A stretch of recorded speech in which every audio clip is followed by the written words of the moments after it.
Obsidian Flames is right around the corner, but what are the best 10 cards in the set? Let me show you. Just a reminder that these are my favorite 10 cards from the set and not the 10 cards that I think you should buy from the set. My number 10 card from the set is literally just a common from the set. That is how lackluster I feel like Obsidian Flames is as a set.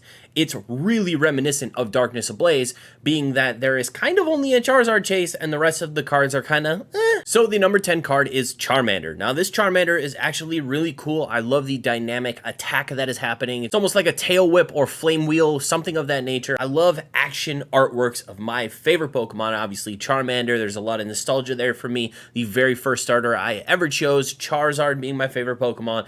I had to include this Charmander from Dom, I think, or DOM, possibly. I'm not really sure how to say that since it's all capitalized, but I think that this artwork is really great. Charmander gets to kick off our top 10 list of Obsidian Flame. The number 9 card in this set is Houndoom. I really like this Houndoom because the art style is super interesting to me. It's very colorful. There's a lot going on. All of the different shades of color are very separate and very flat, but somehow the way that they're stacked on top of each other and put together, it makes the whole artwork look shaded when it really isn't. This art style is very cool, and I don't feel like I've seen anything like it before in Pokemon. I could be wrong. This artist may have used this style in the past, but I personally love Houndoom, so when I saw this artwork, it just kind of popped to me. Very excited for Houndoom being in the set. Unfortunate that he didn't get any high rarity cards, but I'm still happy to see him with this artwork as an uncommon. My number 8 favorite card from the set is this Umbreon.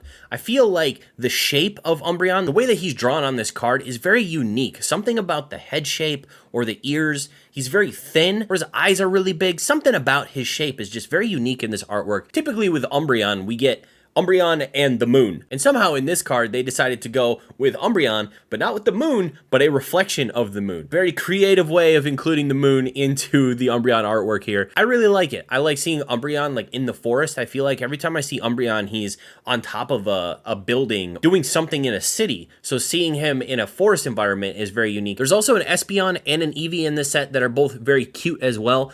But the uniqueness of how Umbreon's drawn here really took that one above the other two in terms of how much I liked it. My number 7 favorite card in the set is this Bellibolt. So I'm not a huge fan of Bellibolt, especially after I figured out that the white parts are not eyes and that his full face is here in just the simplified kind of yellow drawn, weird, simple, not a big fan of Bellibolt. But what struck me about this artwork is that they're using the charged light on Bellibolt's belly to be the light source in the artwork, which I find to be really creative. Now, I do think they could have added maybe a Pokemon or something in the cave to make it a little bit more interesting, but I just felt like using a light source like that in a Pokemon card like this, very unique, very interesting. Hadn't seen it before, had to go on the list. My number 6 favorite card in the set is this Palafin. So I don't know if those are Finizins around him or if they're other Palafins, but as you guys know, Palafin has a hero form, which you can see kind of main front and center there. And then he has what's called a zero form, which is just a dolphin that has a heart,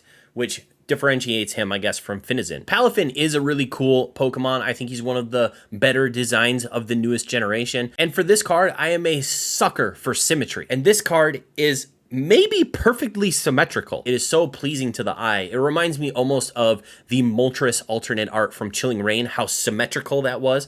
That really stuck out to me at the time. And this one is, the symmetry is near perfect. Super intricate design as well. There's so much going on. It's very colorful. I love it. My number 5 favorite artwork is this Cleffa. Now, Cleffa still haunts my dreams from my Celebrations openings where I would only pull Cleffas. But this artwork is so simple. It's so beautiful. It reminds me a lot of the Keldeo that had the Northern Lights coming out of its horn. What I like is just the variety of card artworks we're getting. Like if you look at the last card, yes, it was very symmetrical, kind of like this one, but it was symmetrical in a different way, and it was much more intricate. The design included a bunch of other Pokemon, all the waves and texture and everything. It was very, very different. This one is much more simple, it's sleek, it's got the Pokemon singing or sleeping, and then it has a beautiful environment surrounding it with the shooting star and the reflection in the ground and the symmetry more on the horizontal axis instead of the vertical one.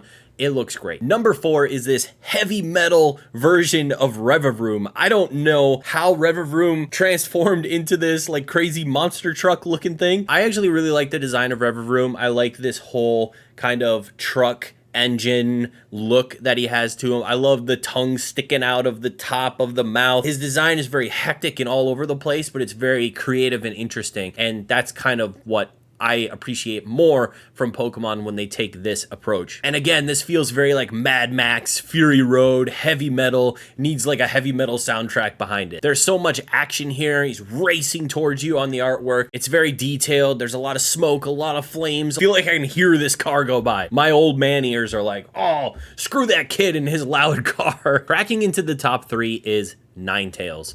I think it's pretty obvious as to why I would choose Ninetails as to be one of my top 3 artworks, because this artwork is gorgeous. It almost feels like you're out for a hike in the middle of the woods and you're just walking along. You get to a fork in the road, and left you can continue on, or right you see this beautiful Ninetails through the trees, soaking in whatever sunlight it can in the middle of the forest. Once again, another artwork where I feel like a lot of the light source of the artwork is actually coming from the Pokemon itself.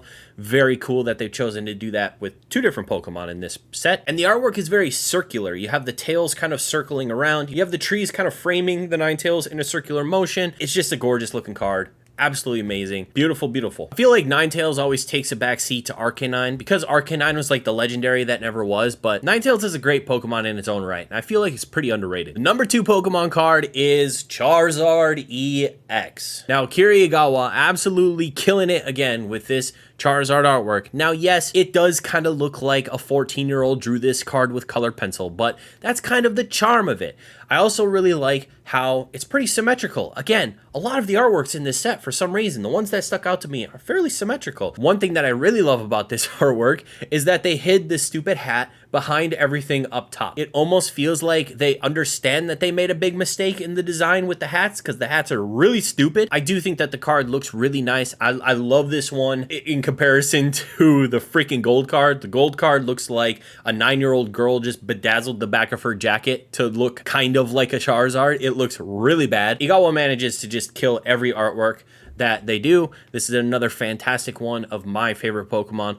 I think in the set, this is definitely the best looking Charizard. Hopefully in the 10 boxes that I open, we get to pull one of these, because I would love to see what it looks like in person. Last but not least, the number 1 card in this set is Scizor. This Scizor artwork is amazing. It reminds me of in like the samurai movies, or in anime, for instance, where 2 people are facing off against each other in a duel. And typically with samurai duels, it was only really 1 slice. All you needed was 1 slice. And a lot of times when you see in the anime, when 2 characters slide past each other like this, you're just waiting for the person to fall. One of them is going to fall. And you can tell that the one in the background here, the Scizor in the background, is falling over, because this Scizor in the foreground just killed it. They chose the perfect Pokemon to depict that type of scenario with, and they chose an amazing artist to depict this scenario as well. Now, at first I wasn't sure if I liked that the background was the same red